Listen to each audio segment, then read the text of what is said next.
কি বাবা, মেয়ে পছন্দ হয়েছে? কি যে বেশি আপনি বলেন, আমার পছন্দই পছন্দ, ছেলের পছন্দ বলতে কোনো কথা নেই। হ্যাঁ, আমি যেটা বলবো সেটাই শুনুন। কি বলো বাবা? আঙ্কেল, আপনার যখন এত পছন্দ হয়েছে বিয়েটা আপনিই করেন। আপনার ছেলেকে আমার পছন্দ হয়। যে ছেলে বাবার সব কথা শুনে চলে, এরকম একটা মেরুদণ্ডহীন ছেলেকে আমি বিয়ে করতে পারবো না। Sorry uncle. মা বললো তুমি নাকি আমাকে কি বলবা? দেখো, তুমি তোমার বাবা মার অবাধ্য হও, তাদের কথা না শোনো, আমি এটা বলছি না। সব ছেলেমেয়ে তার বাবা মার কথা শুনে চলে। তুমি যদি নিজস্ব মতামতে নিজে কিছু করতে পারো, সেদিনই আমার সামনে আসবে। বাবা, আমি জানি তোমাদের সাথে থাকলে আমি কখনো তোমাদের কথার অবাধ্য হতে পারবো, তাই আমি চলে যাচ্ছি। নিজে যেদিন কিছু করতে পারবো আবার তোমাদের কাছে ফিরে আসবো। আমার মনে হয় আপনার কাজটা ঠিক করা হয়, আপনার বাসায় ফিরে যাওয়া উচিত। যে বাসা থেকে আমি বেরিয়ে আসছি, ওই বাসায় আমি গুড ফর নাথিং হিসেবে ফেরত দিতে পারবো। আপনি কি করবেন? রাস্তায় রাস্তায় ঘুরে বেড়াবেন? আচ্ছা, আপনি কি খাওয়া দাওয়া ছাড়া অন্য কোনো কিছু করতে পারেন না? না মানে এক্সট্রা কোনো কারিকুলাম থাকে না, হাতের কাজ এমন কিছু পারেন করতে? আপনার এরকম কোনো প্রতিভা আছে? অটোমোবাইল ইঞ্জিনিয়ারিং পড়েছি তো, একটা গাড়ি সম্পর্কে ধারণা। চল। কিরাম, রহিম কথা বলতে পারে না?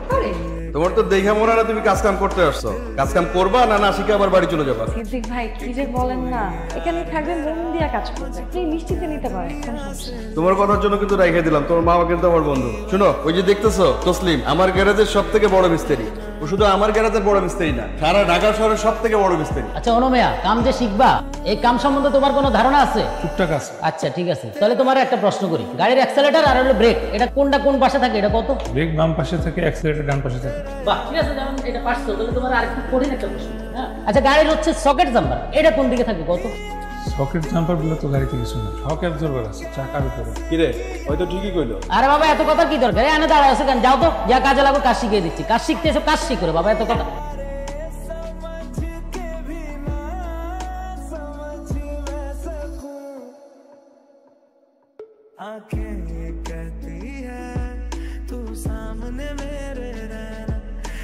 হ্যালো, কে বলছেন? আমি হাসিব বলছিলাম। কোন হাসি? জি, ওই যে গত মাসে আমার বাবার সাথে আপনার বাসায় দেখতে। ও হাসি, হেই, কি অবস্থা? তামান্না, থ্যাংক ইউ। থ্যাংক ইউ কিসের জন্য? কারণ ওদিন যদি আপনি না বলতেন যে আমি একটা গুড ফর নাথিং, আমি তো কোনোদিন বুঝতাম না যে কিছু হবে। এবং আপনি শুনে খুশি হবেন, আমি এখন নিজের কাজ আনার চেষ্টা করছি, আর আমার মনে হচ্ছে আমি যে রিসেন্ট কিছু একটা করতে পারবো। Wow, that's great. তেমন একটা কথা বলি। হ্যাঁ বলো। আপনি ওদিন বলেছিলেন যে আমি যদি নিজের পায়ে দাঁড়ায় আপনার সামনে আসতে পারি, তাহলে আপনি আমাকে অ্যাকসেপ্ট করবেন। ওকে ফাইন, নেক্সট মান্থে আমার বার্থডে। ওই দিন যদি তুমি তোমার মতামতে তোমার উপার্জনের টাকায় আমার জন্য একটা রিং কিনে আনতে পারো, আমি সেদিনই বুঝবো তুমি কতটা সাকসেসফুল হয়েছে। Thank you so much. Thank you.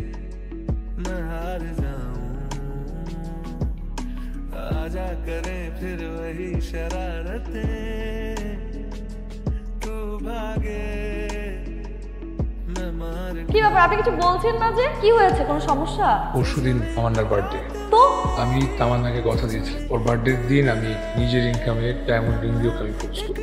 আর নিজে খাইতে পারি না, চলতে পারি না, ডায়মন্ড কোথা থেকে হবে? এত টেনশন নেওয়ার কি আছে?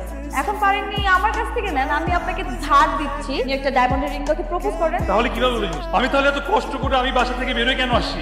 আমি কেন নিজের পায়ে দাঁড়ানোর চেষ্টা করতেছি? নিজে কিছু করার কেন আমি চেষ্টা করতেছি? তাহলে তো আমার দরকার ছিল না। আমি তো আমার বাবার বাসায় থেকে আমি তোকে সুন্দর মতো ডায়মন্ড রিং দিতে পারতাম। এই যে আমার হাতে যে খসকা পড়ে গেছে, আমার চেহারা ভেঙে গেছে, আমার শরীর ভেঙে গেছে, এগুলো এত কষ্ট আমি কেন করলাম? তাহলে যদি আপনার কাছ থেকে টাকা ধার নিয়ে আমার রিং দিতে হয়।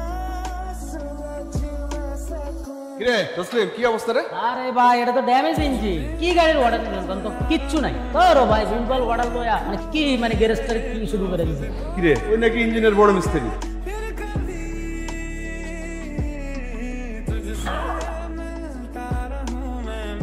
এই কেমনে কি স্টার্ট হলো কিভাবে? ভাই তেমন কিছু হয় না, আসলে গ্যাসকেটটা গরম হয়ে গেছিল দেখি ইঞ্জিন হিট হয়ে বন্ধ হয়ে গেছে। গ্যাসকেট যে বন্ধ হয়েছে এটা কেমনে বলতো? তুমি তো পর্যন্ত যাওই না। এমনি তোমার আমি যেদিন প্রথম দেখছি ওই দিনে কিন্তু আমার সন্দেহ হয়েছে।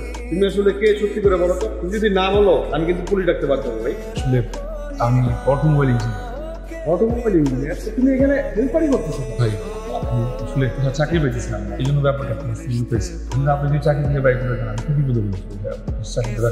ঠিক আছে, বাট তুমি একটা ইঞ্জিনিয়ার হয়ে যদি হেল্পারই করো আমার জন্য একটু অপমানজনক। তোমার যদি আমি রাখি, তোমার আমি যোগ্য সম্বন্ধে রাখবো। আরে তুমি যদি আমার গ্যারেজে কাজ করো তাহলে আমার গ্যারেজটা পুরো উন্নতি হবে, নতুন নতুন গাড়ি আসবে, গ্যারেজের চেয়ারে তো পাল্টা যাবে।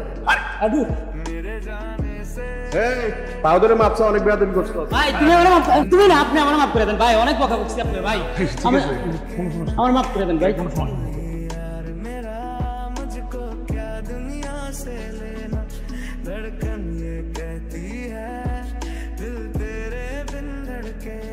একদম পারফেক্ট।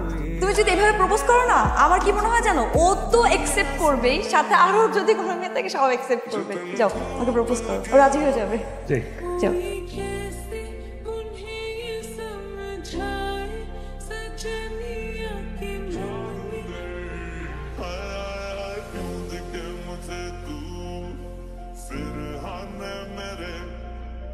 তোমাকে এত টেন্স দেখাচ্ছে কেন?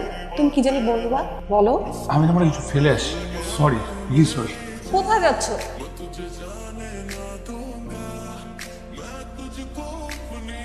তুমি এখন এখানে? এমনি ইচ্ছা করলো না, ভালোই লাগছিল, সুন্দর একটা সন্ধ্যা, ভালো লাগছিল, একটু একা থাকতে ইচ্ছা করলো, এজন্য বসে আছি। আচ্ছা, তোমার কাউকে ভালোবাসতে ইচ্ছে করে, যার জন্য তুমি ইন্সপিরেশন করো, তোমাকে ভালোবেসে পৃথিবী জয় করো। ইচ্ছে করে, আমার মনে হয় প্রত্যেকটা মেয়ের ইচ্ছা করে যে সে তার জীবনে একটা মনের মতো লাইফ পার্টনার পাবে, তার একটা সুন্দর সাজানো সংসার হবে, সারাটা জীবন মনের মানুষটাকে নিয়ে থাকবে। তুমি একটা কথা বলছো, কাউকে ভালোবাসতে না পারলেও যে তোমাকে ভালোবাসে সেই ভালোবাসার মূল্যায়ন করা উচিত। আমি না অন্ধ হয়েছি, নিজের ভালোবাসা পাওয়ার জন্য আমি একটা প্রকৃত ভালোবাসার প্রতিষ্ঠান দেখি। মানে তুমি জানি তোমাকে ভালোবাসো। Will you marry me?